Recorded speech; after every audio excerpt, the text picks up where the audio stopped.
Well, kia ora, everybody. But before we get into God's Word, just want to say a couple of things. First of all, thank you for being here today. Long weekend, everybody else leaves Auckland, and not only that, but, terrible rain, terrible conditions, and you came out. Well done. I think we should be applauding you here today. And secondly, like Rodney, I think we need to give an even bigger applause to the people out in the car park. I was watching them before. They are out there, right in the middle of the rain, helping us all find parks to alleviate how far we have to walk. So it's amazing.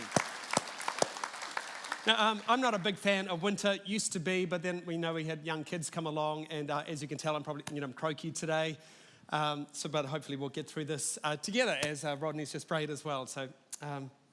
We certainly live in interesting times, don't we? Values have shifted significantly over the past few years.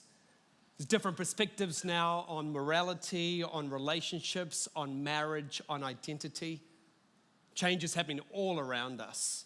It can be a bit scary, can't it? Times it feels like there are these powerful people making decisions that don't always have in mind the ways of God. It can feel like the media are indifferent to Christian beliefs.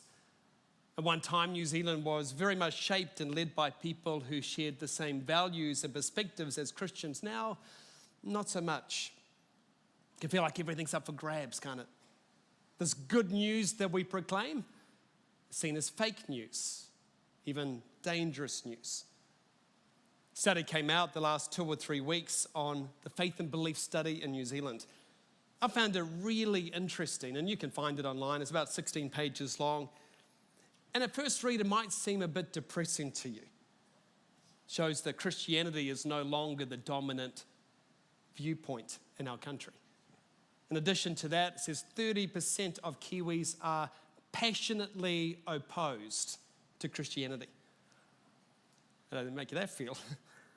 Last week, Andrew Pickard showed us another stat, equally depressing, quoting from a PhD study from Kiwi scholar Dr. Mike Crudge, who comments about the voice of authority that the church once had. It's been replaced by these other voices, these other ideas, these other narratives about who we are and about how life works. The previous ties and perhaps entitlements that church leaders had earlier, and the relationship between religious leaders and secular leaders no longer exists, no longer even asked for or sought after. Christianity no longer provides a common language in society.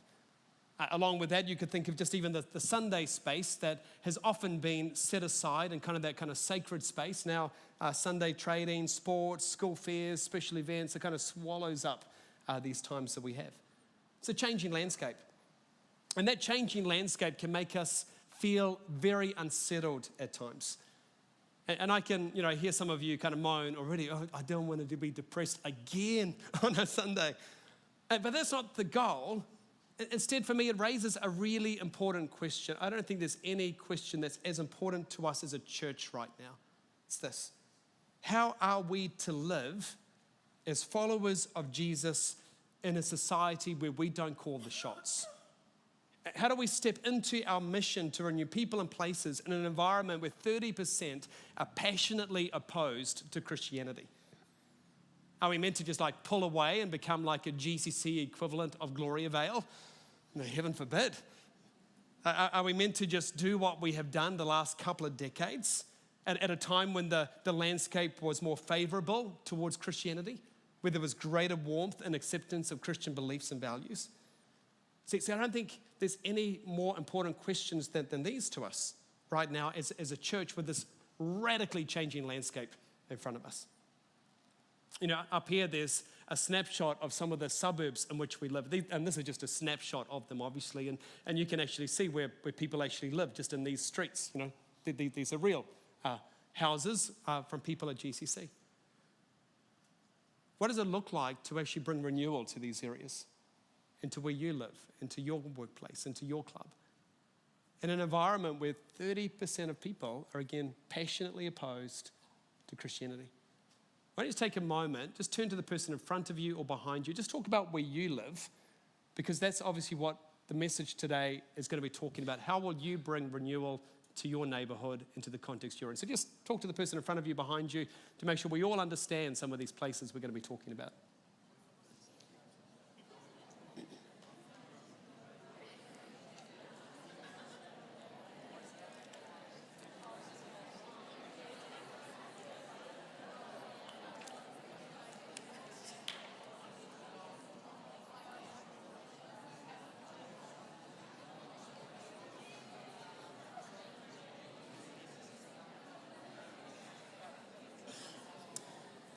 Okay, so I want you to keep that kind of place in mind today, because that's what we're talking about here. How do we bring renewal to the people and places around us? And so, our leaders, you guys just want to keep talking now, don't you? Because you're already like pumped trying to think, how do we do that? I want to come today to Jeremiah chapter 29. As a group of leaders in our church, we've been kind of wrestling with these questions for a wee while. And we feel like the Spirit is directing us to this passage today, along with a kind of a series in the Minor Prophets that will kick off next week. Because we think they provide us with effectively a manifesto. These traits of what it looks like to embody, renewal and to bring renewal to the people and places and where we live. And where we work and all these different things around us. So as we come to this text, Jeremiah 29, we come to a time when the people of God were in exile in Babylon. I think the questions on their minds are certainly the questions that are on our minds today too. This is what we read. Jeremiah wrote a letter from Jerusalem to the elders, priests, prophets, and all the people who had been exiled to Babylon by King Nebuchadnezzar. This was after Jehoiachin, the queen mother, the court officials, the other officials of Judah, and all the craftsmen and artisans had been deported from Jerusalem. It took place about 600 BC. Up until this time, the people of God had their own land. They were governed by their own laws, and their constitution was the Hebrew Scriptures. The landscape now, though, has significantly changed. Now, Babylon is the dominant force in this part of the world, and Babylon has come in and conquered them. Their temple is in ruins, that they can see smoke rising from the city of God, from Jerusalem. Mums and dads here are weeping and wailing for their missing children. The nation and the people are confused, they're disoriented, swept away in their grief. In one foul swoop, they have gone from being God's chosen nation in its rightful place as a nation. Now it's been conquered, dispersed, pillaged. They're alone. Now, you might be depressed by some of the stats I shared earlier. Nothing compared to what these people have in front of them. But I think the questions they have and we have are the same. Jeremiah tells us that instead of this invade and conquest strategy, the Babylonians took the leaders into Babylon. So they traveled 1,200 kilometers by foot from Jerusalem into Babylon. It's the place where the Tower of Babel had been built hundreds of years earlier. So this is the professional classes of the time, the royalty, the prophets, the priests, the skilled workers, the leaders of the time. Babylon has taken kind of that top cream of people into Babylon. You see, the Babylonians were geniuses at how to deal with unruly nations. Typically, really, there's three ways nations of the time would use. One way was you would expel people from their land. You would drive them out, you'd take them over. But nations like Babylon found that when you do that, the people just seem to come back madder than they were before. And you have to pile a whole lot of resources trying to defend the city that you've conquered. Another approach was to enslave the people. Push them down, you subjugate them, you enforce them into menial labor. The problem is that when you push people down, they tend to, come back up again. So the Babylonians, as geniuses, used this different approach. Assimilation, merging. That they said to these leaders, you can have the very best jobs and the very best way of life if you live with us and become one of us. So the Babylonians offer them the best of education, the best opportunities. And if you know your Bible well, you might remember Daniel and his three friends who were part of this, exiled community as well, because they were kind of the cream of the crop. And so Daniel was brought into the Babylonian government court and they tried to assimilate Daniel and his three friends. And so Daniel, even lost his name. Names were an important part of the society at that time. Daniel's name meant God is my judge. The Babylonians changed his name to Belteshazzar, which means may Baal protect his life. Baal being one of the gods these people worshipped in Babylon. You see, Babylon has its own agenda to merge these exiles into the Babylonian culture with the Babylonian beliefs and values and behaviors, assimilate them, get them to lose their distinctive beliefs from the Bible, their distinctive practices and values as the people of God. And within perhaps even just a generation, the people would effectively be wiped out. They'd just be assimilated and become Babylonians with a very similar understanding of how the world works, with no revolts. So what do you do when you're in that situation and the culture around you is wanting to assimilate and merge you? How do you live as the people of God in a society where you're the minority, where you don't call the shots, and where the culture around you doesn't share the same beliefs and values and perspectives? Now, one approach that some of the people did is just to go with the Babylonian agenda, I guess. Just assimilate, just surrender, give in. Lose your identity as the people of God. Forget about the distinctive values you might have. Just be embraced by the city. Enjoy the promises of success that the city gives to you. But is that the way of God? Another approach that was chosen by others in the people was to segregate themselves. They bunkered down just outside the city near the river Chebar and declared this, let's not have anything to do with these Babylonians apart from what's absolutely necessary. We can engage the city, but just take whatever we need from the city because we know we're going to leave the city at one point anyway and just become effectively a Gloria Vale of the time. Is that the way? Certainly the way that people did either of those two ways. In fact, the chapter before the passage we're looking at, in chapter 28 of Jeremiah, Jeremiah tells us that there were some prophets of the time that preached an easy, optimistic word to the community. Effectively, they said, let's not unpack. The exile is going to come to an end soon. But Jeremiah says they weren't sent from God. Their message was this triumphant message that everything was about to change. God's going to come back quickly and settle you into the promised land. Just take whatever you need from the city now, and withdraw from it. Assimilate, segregate, the two ways. Neither of them are God's ways. Not then, not now. These are the wrong ways to relate to our city. But God sends a letter to his people through this prophet Jeremiah to give them the right way that they, as a minority group, could actually engage in the city. And what he writes, it's like jaw-dropping stuff. Let's listen. This is what the Lord of heaven's armies, the God of Israel, says. In other words, the God who has all these armies at his disposal, who could come in and just radically transform everything immediately. But this God's not actually going to do it this way. This is what he says to the captives he's exiled to Babylon from Jerusalem. Build homes and plan to stay. Plant gardens and eat the food they produce.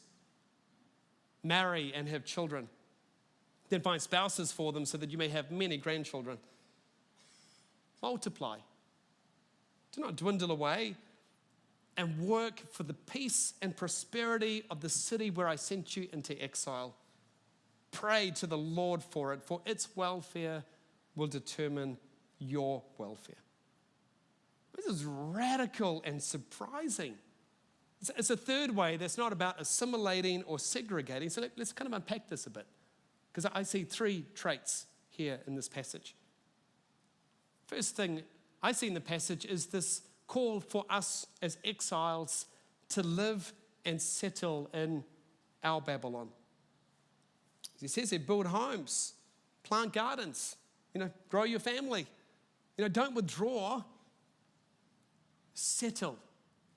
Settle into the neighborhood, put down roots, get to know the names of your neighbors around you. Plant a garden. Robin and I have been renting for the last 4 years. We love feijoa trees. But we knew there was no point at all, planting a feijoa tree in our rental accommodation, knowing that we're about to move in, just a couple of months' time. And I can assure you one of the very first things we will do when we move into our house will be to plant that feijoa tree and put down our roots to settle.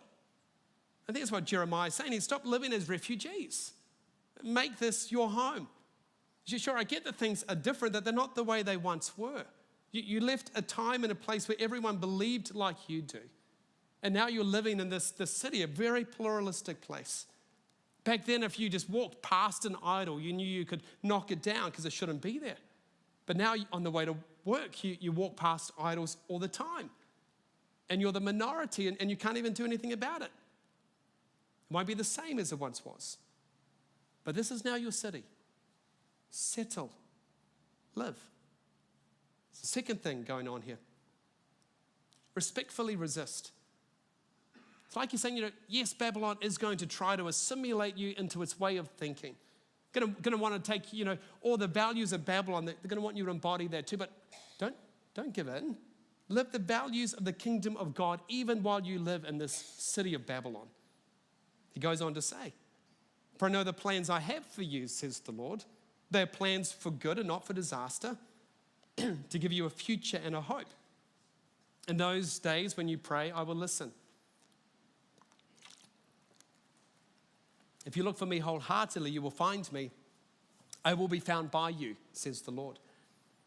You see, we live in the city of idols today. All you have to do to encounter the values and behaviors that are alien to a biblical life and religion is effectively just to wake up every morning.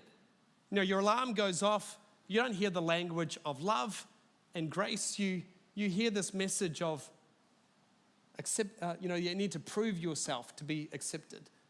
On the radio, you'll hear if you're going to, you need to experience self-fulfillment through consumption.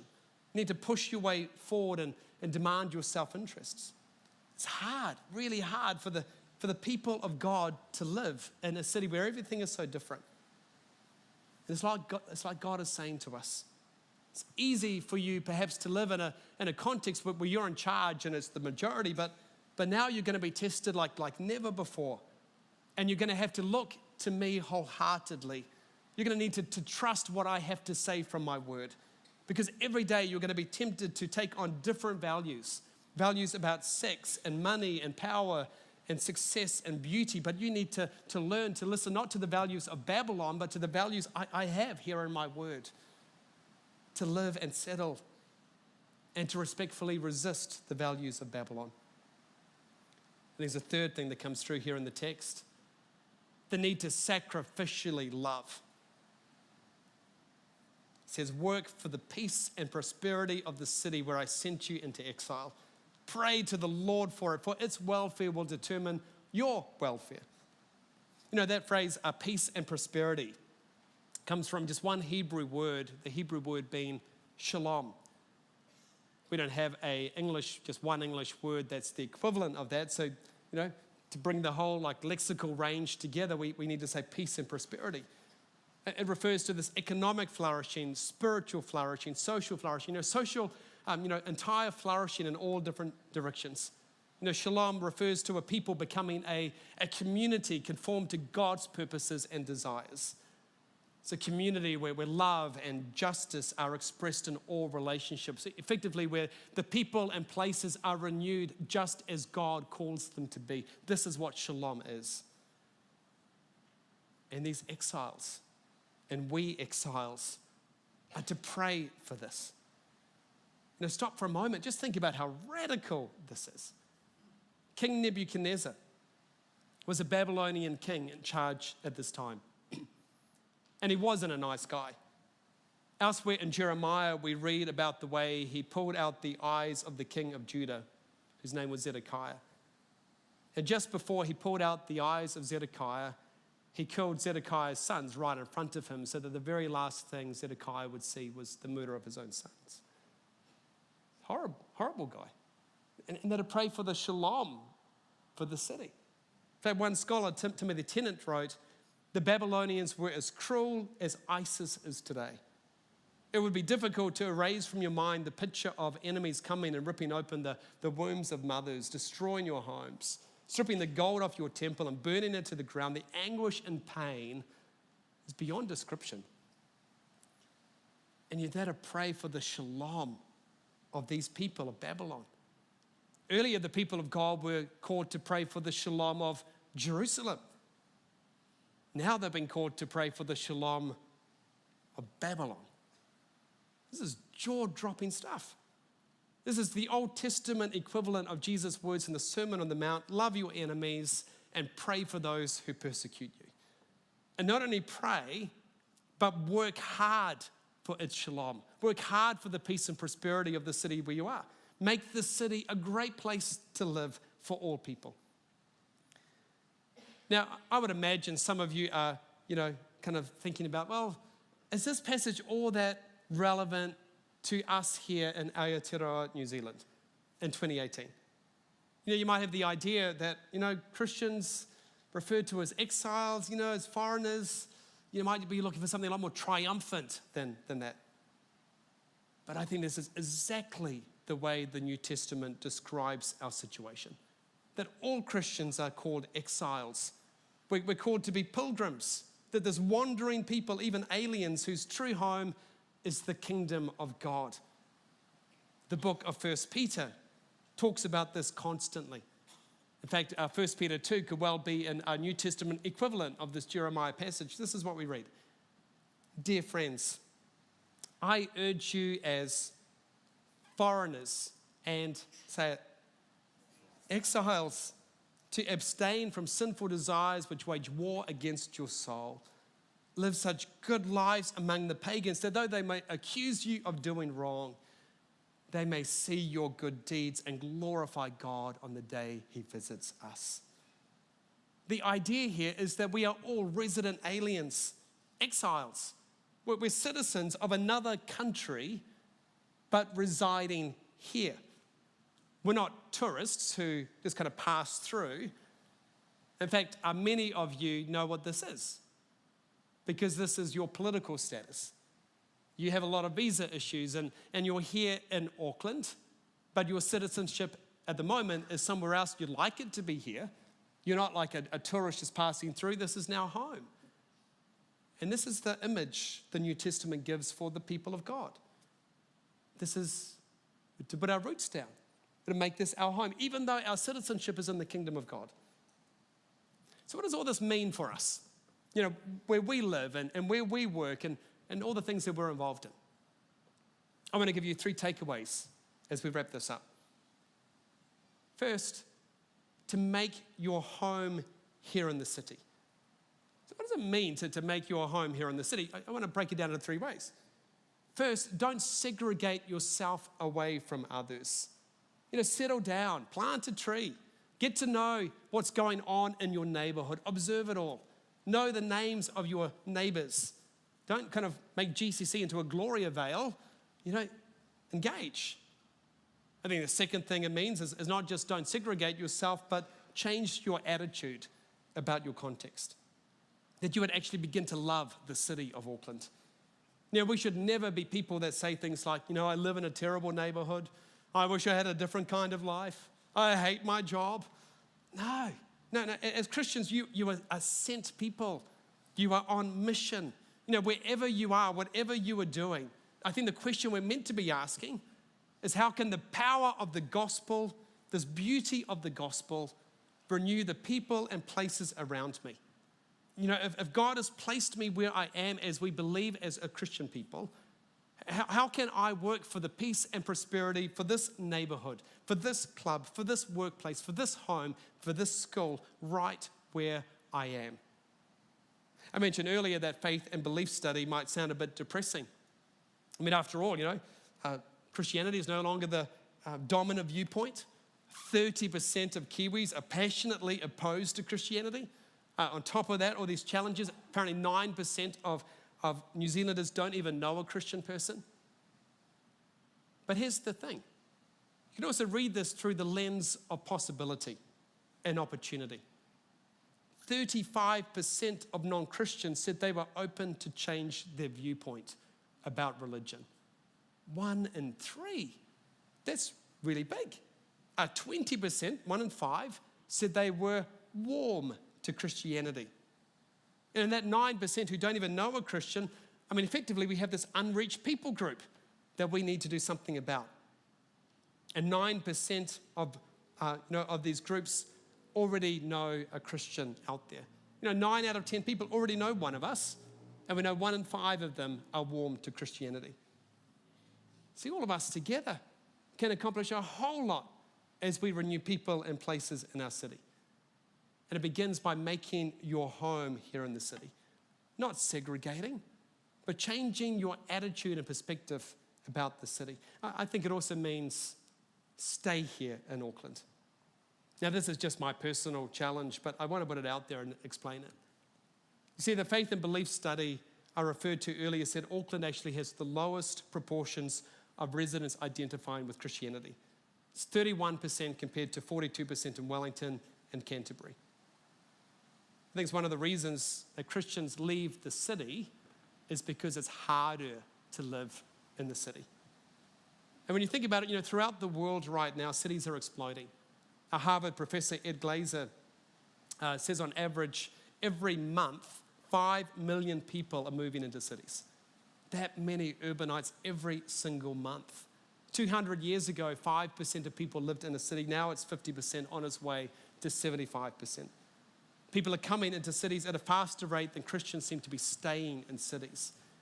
Our population of Auckland is going to grow the size of Tauranga in the next 10 years.